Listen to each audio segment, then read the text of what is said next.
Good morning. Today we have invited Dr. Sujith Senaviratne, Associate Professor, Director, Cardiac CT Service, Interventional Cardiologist, Monash Heart and Monash University.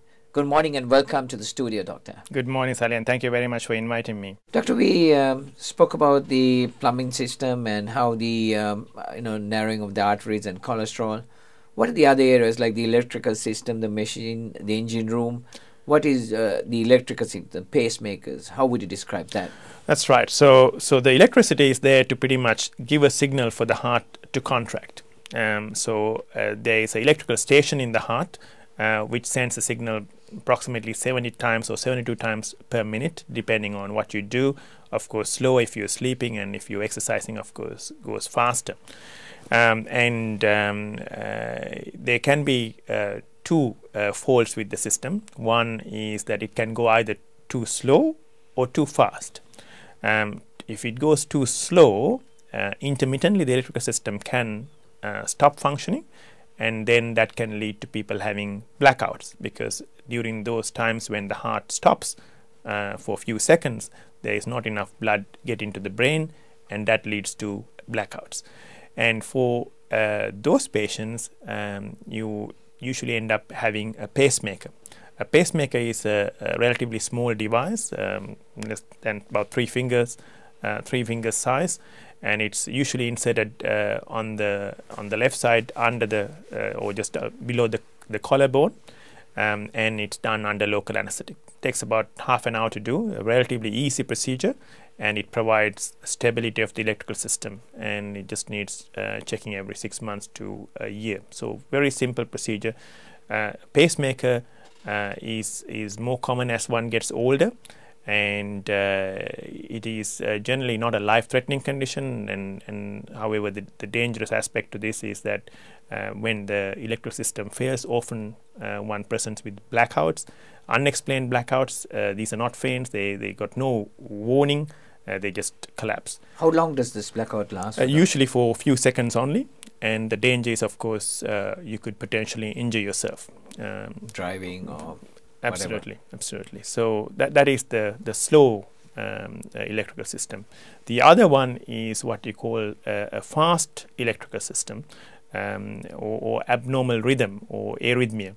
And of course there are a number of different kind of arrhythmias, and certain arrhythmias increase the risk of stroke, called atrial fibrillation. Other types of rhythm problems increase the heart rate to a level that it feels very uncomfortable, and it may also make you short of breath, chest pain. Palpitations is correct. Palpitations refers to faster heartbeat. For those, often it's extra electrical activity, and often we resort to drugs in medications in these situations, and sometimes we use what you call ablation procedures, where we burn the extra electrical currents or pathways to try and cure these problems. So that is kind of a general overview of the electrical system. When we come to the engine room, we got two parts to it. One is the heart muscle, or the pump, and the function, of course, is to send the blood to the rest of the body, and the valves. So if you look at the pumping action, the heart muscle should be able to pump blood out to the rest of the body efficiently.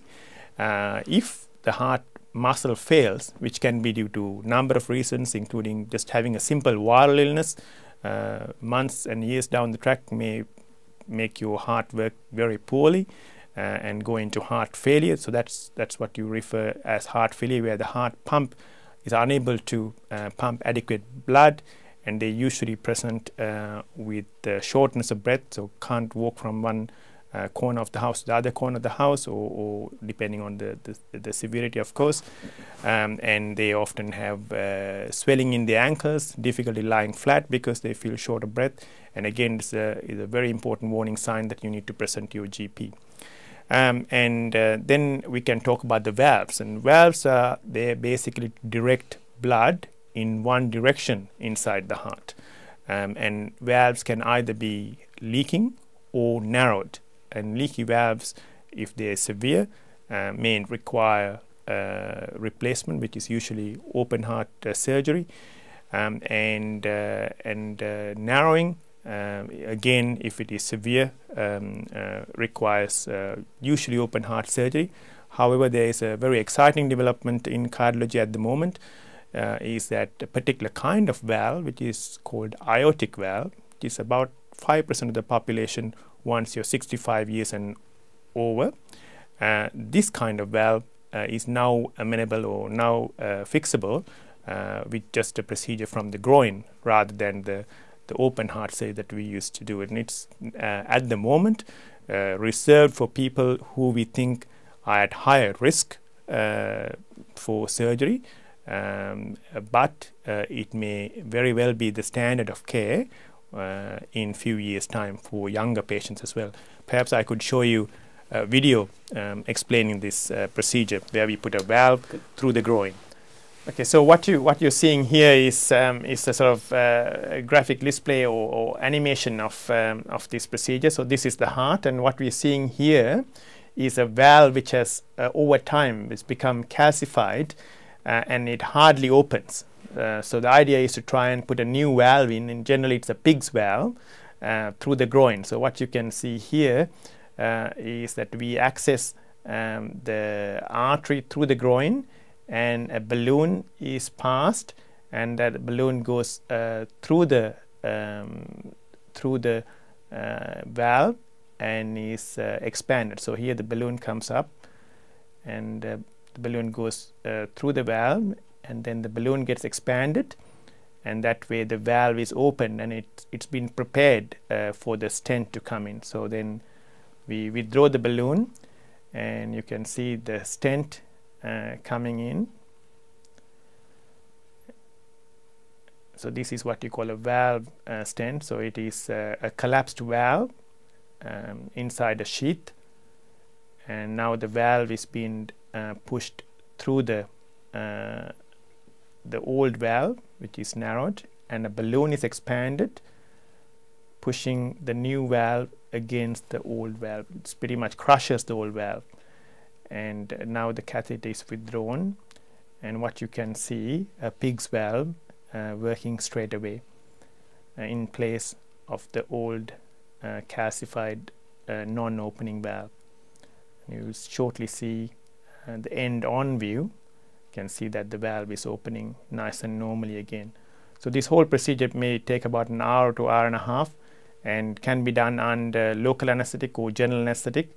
And rather than a major open heart surgery with significant risk, particularly in older population, we can now do the procedure very safely without requiring any kind of open surgery. So it's a major advancement. How does the contraction of the valve work? Through electrical current, or? The signal comes in to the heart muscle to contract. With the force of blood, the valve opens. Oh, and contraction and correct, yeah. Correct. As the pressure changes between the chambers of the heart, opens then and closes. Correct. So heart is pretty much like a house. It's got two upstairs rooms and two downstairs rooms, and the upstairs rooms are called atria, and the downstairs rooms are called ventricles. And the two downstairs rooms, one downstairs room pumps the blood to the rest of the body. That's called the left ventricle. The other downstairs room is called the right ventricle, which pumps the blood to the lungs. So that's quite a procedure. It's quite modern, as you said. It is. It's a very new procedure. And how many of these procedures do you normally get to do in your at the hospital? Yes, I mean the valve procedures are done less frequently. Of course, coronary procedures are done more commonly, and there are a number of hospitals around Victoria who do the procedures day and night. All major teaching hospitals would provide the 24-hour service to patients who are presenting with certain types of heart attacks, and also major private hospitals do the same. The valve procedures are done in smaller numbers, in generally usually bigger centers. So as I said, about 5% of the population above the age of 65 has these kind of valve problems. and of course they are much less common than the plumbing problems or coronary artery disease problems, but they are also increasing with the population aging.